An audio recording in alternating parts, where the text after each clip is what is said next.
OPPO Reno 16 এক বছরের মধ্যে কিন্তু দুটো রেনো সিরিজ বেরিয়ে গেল। জানুয়ারিতে বেরিয়েছিল OPPO Reno 15 আর জুলাই বেরিয়ে গেল কিন্তু OPPO Reno 16।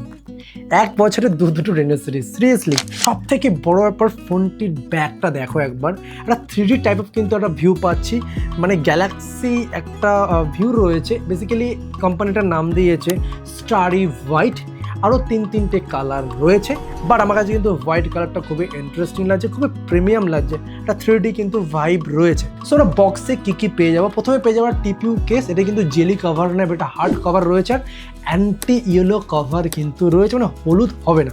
তারপর পেয়ে যাচ্ছে আমাদের স্মার্টফোনটি 80 ওয়াটের একটা ফাস্ট চার্জার পেয়ে যাবো, type A to type C cable, আর রয়েছে সিম রেজেক্টার টুল। ওকে, সো বক্স থেকে এই ফোনটা বের করার পর হাতে নিয়ে কিন্তু একটা সিরিয়াস একটা প্রিমিয়াম ফোন যে নিয়েছি সেই ভাইবটা কিন্তু আমি পাচ্ছি। ওকে, সো ফোনটির মানে এই সাইডটা কিন্তু টোটালি কিন্তু মেটাল বডি রয়েছে। ওকে, আর ব্যাকটা গ্লাস বডি অবশ্যই। ব্যাকে রয়েছে এখানে তিনটে ক্যামেরা, ওপোর ব্র্যান্ডিং। আচ্ছা, যদি আমরা পোর্টস অ্যান্ড বাটনের দিকে ফলো করি, এই সাইডে রয়েছে volume up and down button, power of and on switch রয়েছে, নিচে রয়েছে স্পিকার গিল, চার্জিং পোর্ট, আর রয়েছে সিম রেজেক্টার ট্রে। এখানে কিন্তু দুটো আমরা ন্যানো সিম ব্যবহার করতে পারবো, কোনো রকম মাইক্রো এসডি সাপোর্ট নেই।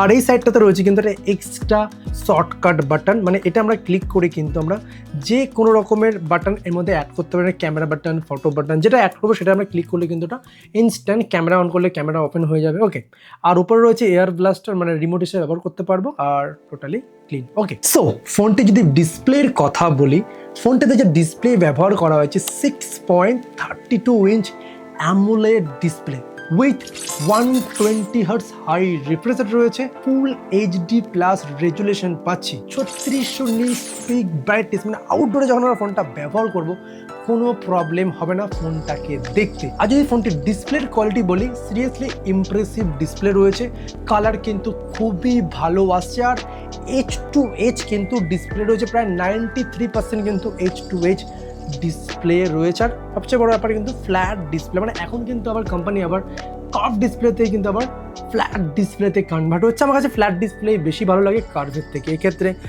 ফোনটা পড়ে গেলে ভেঙে যাওয়ার একটা চিন্তা থাকে না, কারণ কার্ভ ডিসপ্লে কী হয়, তো বেরিয়ে থাকে, কোনা ফোনা লেগে গেলে কিন্তু ডিসপ্লেতে ক্র্যাচ বা ফেটে যাওয়ার বা ডেন্ট আসার একটা সম্ভাবনা থাকে, সেক্ষেত্রে কিন্তু ফ্ল্যাট ডিসপ্লে আমার কাছে বেটার লাগে। আর ফোনটা হাতে নিয়ে যদি ওয়েটের কথা বলি, অ্যাপ্রক্স আমার ওয়েট যেটা মনে হচ্ছে 180, 85 বা 90 আশেপাশে হতে পারে। আর সবথেকে বড় ব্যাপার কিন্তু ওয়েট ডিস্ট্রিবিউশন কিন্তু খুবই ইন্টারেস্ট, হাতে নিলে মনে হবে না যে সামনের দিকটা বেশি ভারী। ওকে, তো ওয়েটটা চেক করে নিই। ওকে, সো এটার ওয়েট রয়েছে কিন্তু 192 গ্রাম। সিরিয়াসলি খুবই ইন্টারেস্টিং, মানে এতটা ওয়েট বাট হাতে নিয়ে সেটা ফিল হচ্ছে না। আর যদি স্পিকারের কথা বলি, এটা থেকে ডুয়েল স্টিরিও স্পিকার রয়েছে, প্লে করা যাক।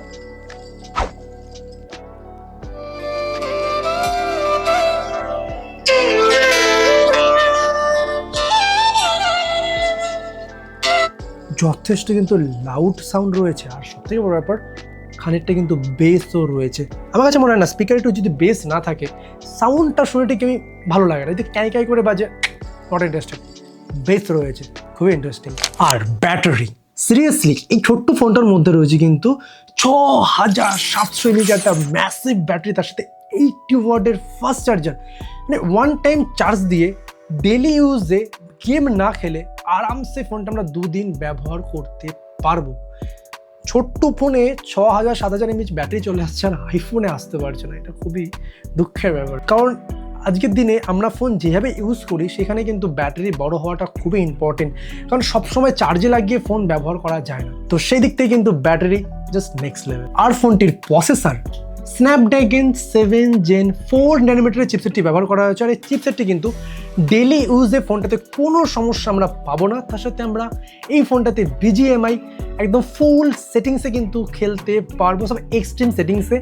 আর গেম আমি যতটা খেলেছি স্মুথ পারফরমেন্স পেয়েছি, হিটিং ইস্যু খুব একটা হয়নি। বাট এই ফোনটা যখন আমি আউটডোরে ক্যামেরা টেস্ট করার সময় ব্যবহার করছিলাম তখন খানিকটা হিট হয়েছিল, বাট গেম খেলার সময় কিন্তু সেরকম আমি হিটিং ইস্যু পাইনি। ওকে, এছাড়া রয়েছে LPDDR5X র্যাম আর UFS 3.1 স্টোরেজ টাইপ রয়েছে, মানে ওভারঅল ফোনটার কিন্তু পারফরমেন্স দিক থেকে কোনো সমস্যা আমরা পাবো না। আর রয়েছে ওপ্পোর নিজস্ব ColorOS 16, মানে আমার কাছে ওপ্পোর ColorOS 16টা কিন্তু খুবই ইন্টারেস্টিং লাগে, স্মুথ পারফরমেন্স পাই, একদম ক্লিন ওএস। আর ফোনটির ব্যাকে কিন্তু তিনটে ক্যামেরা রয়েছে। মেইন ক্যামেরা রয়েছে 50 মেগাপিক্সেল, তার সাথে রয়েছে 50 মেগাপিক্সেল টেলিফটো জুম লেন্স। ওকে, তার সাথে রয়েছে 50 মেগাপিক্সেলের ওয়াইড ক্যামেরা, সব কটাই কিন্তু ওয়াইড দিয়ে দিয়েছে। আর ফোনটির ফ্রন্টে কি পেয়ে যাচ্ছি 50 মেগাপিক্সেলের একটি ওয়াইড সেলফি ক্যামেরা, মানে ক্যামেরার দিক থেকে কিন্তু কোনো রকম কনজুসি করেনি, কারণ বেসিক্যালি ওপ্পো রেনো সিরিজ কিন্তু ক্যামেরা সেন্ট্রিক স্মার্টফোন ছিল। এখন looks, design, camera and performance সমস্ত কিছু কিন্তু আমরা এই একটা ফোনে পেয়ে যাচ্ছি। আর একটা যেটা আমি বলবো যে এখন ফোনের দাম অনেক বেড়ে গেছে, তো সেই হিসাবে আবার একটু ওভার এক্সপেন্সিভ লাগে, বাট যা ফিচার্স রয়েছে অন্য সমস্ত ফোনে কিন্তু নেই। দেখে নাও এই ফোনটা থেকে তোলা কিছু ফটোস।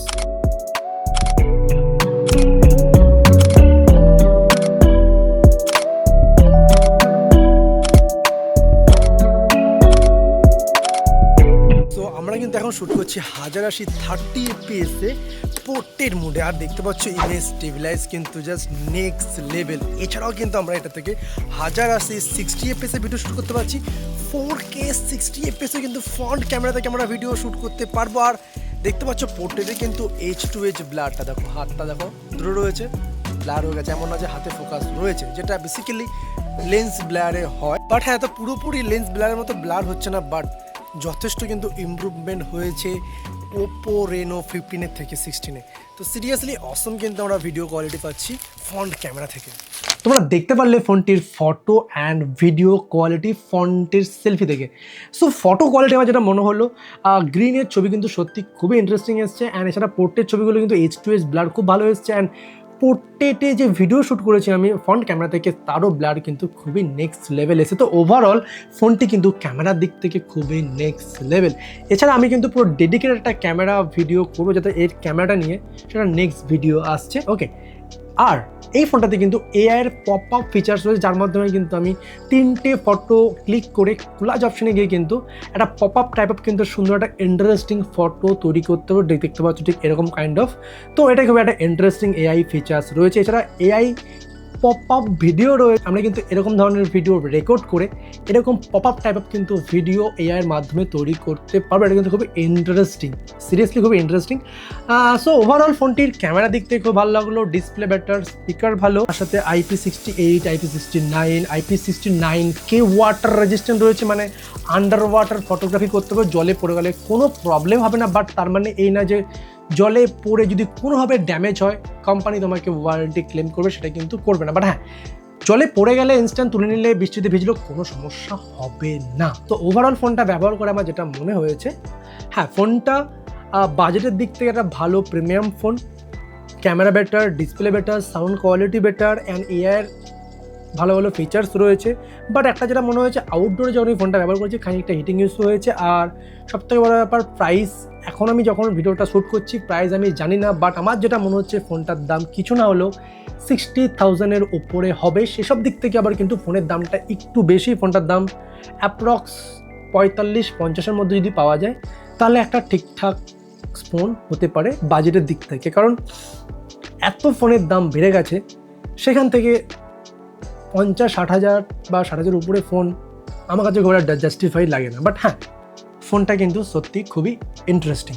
তো এই ছিল পুরো ভিডিওটি। ভালো লাগলো অবশ্যই like, comment, share and subscribe. Comment করো যদি জানতে চাইলে। আর ডেডিকেটেড ক্যামেরার উপর ভিডিও খুব তাড়াতাড়ি আসছে।